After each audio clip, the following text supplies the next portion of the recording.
drifting in and out of what we're all feeling, all of these strange symptoms, that there's that scenario, and I believe that that's probably what's going to happen, because the Earth has, so many people have moved to a higher vibration, and then the ones that haven't,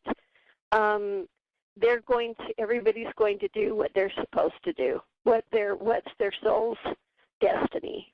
So, going back, and not to digress, but going back to this oil spill, I'm seeing purposeful good in this, and a lot of people are having a hard time with that. And I said, basically the majority of humanity just needed an oily slap in the face. Yes.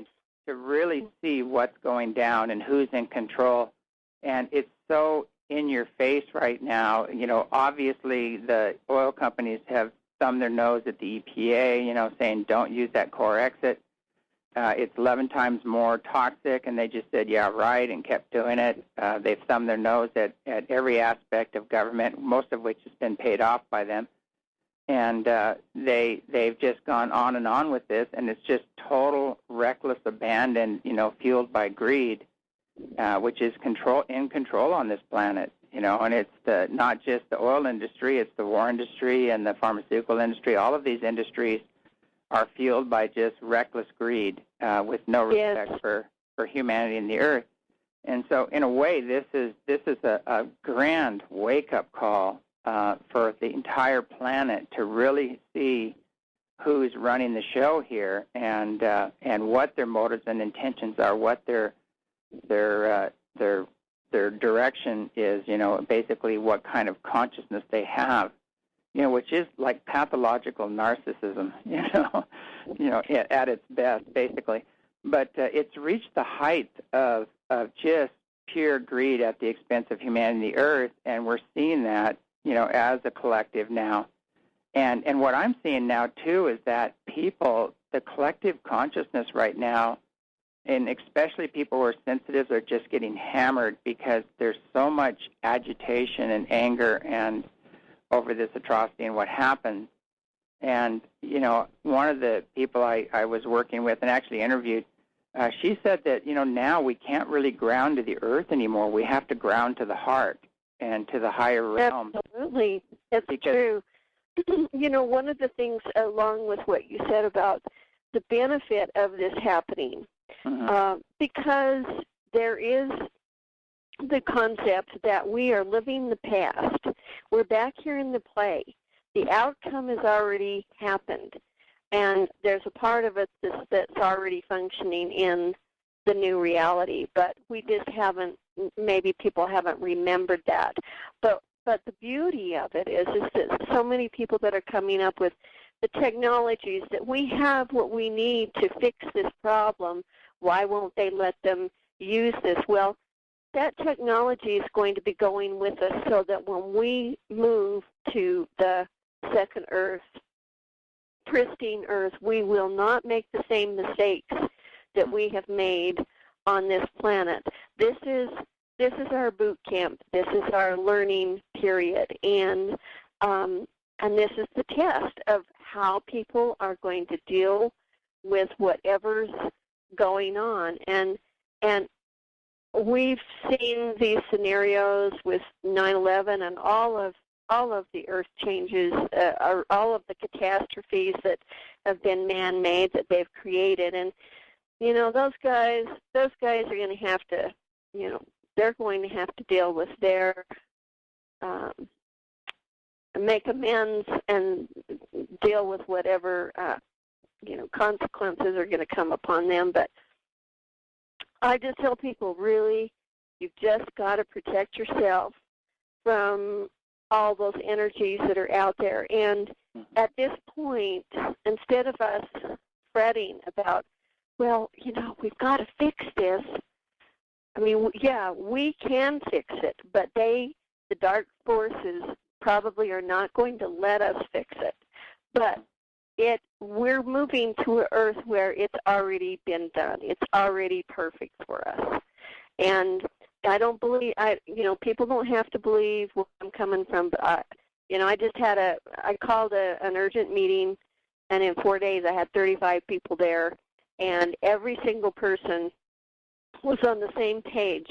Everybody is feeling that we are getting ready to move to another dimension, that we are done.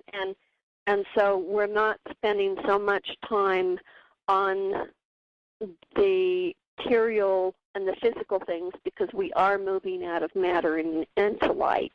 Mm-hmm. And it was funny because people started getting up and saying, well, all I can say is ditto, ditto, ditto, because everyone was on the same page. So yeah, that's helpful to the audience. Yeah, we're having a little gathering here, just impromptu gathering that, being the solstice and everything. And I don't pay attention to time, and all of a sudden it just snuck up on us. So, I just said, hey, let's all get together, and we have a beautiful healing circle out in the middle of the field there. Now it's like a Tibetan prayer circle, you might say, that's been set up. And so we're going to go out there and do some major clearing and healing work and move in that direction. And, as far as the two Earths, back in the 70s, mid-70s, Baba G was talking about two Earths and giving us the same information that there would be, two Earths and a shift. And what you're saying pretty much aligns with that same thing. And now physicists are coming up with the mathematics, you might say, or the theories that show that this is possible, that there are at least 11, different planes and dimensions out there. There are other world theories, and it's just a matter of frequency. We're vibrating at this three-dimensional frequency, and all we have to do is raise our frequency, and we would be in a different world. Yeah, and it could be as simple as going to sleep and waking up and not even remembering the world that you left. But moving on with your projects and your life and your family. And they told me that the animals and the pets are going. Did you see that article a few years ago? I'm sure you did, James, in the National Geographic, that they had found the new Earth and they found 22 planets that could support life. Mm-hmm. So they found.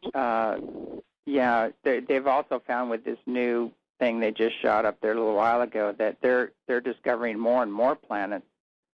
And now I don't know what level, how many planets they've found now, and then they have some other things that they're sending up that are probably going to find even more planets. So it's big. Hey, it's like pick your place, and I feel a joyfulness and a peacefulness, James, that and that was the consensus of the group we had the other night, and so many people that write to me, and they're saying, I really am not afraid, and I'm not buying into all of this. I mean, it's tragic what is happening, and it's terrible that they will not let us go in and fix this. I mean, there's so much technology, and I know, James, that you had on before. He's got the technology too, but the agenda that they have, they're scrambling because they don't have the consciousness that we have. No. So we just have to remember who we are. We are the caretakers. We have a birthright to be on the earth that we have longed to be on. That we've experienced some of the joyfulness here and there on this journey, but there's been all of this other baloney going on that has taken away from some of that joy, and we're going to be moving on, and very soon. And I'm just telling people, to start getting rid of all the excess baggage and just really work on what's happening in your internal place. And love is the key. Love and forgiveness, and just making sure that the people that you care about, that you're burying the hatchet with all of those things. The brother had said to me the other day, get your cap and gown ready. Enjoy the ride because it's almost over here. So we can't bury the hatchet in their head on the way out, huh? Well, we can bury the hatchet in the bad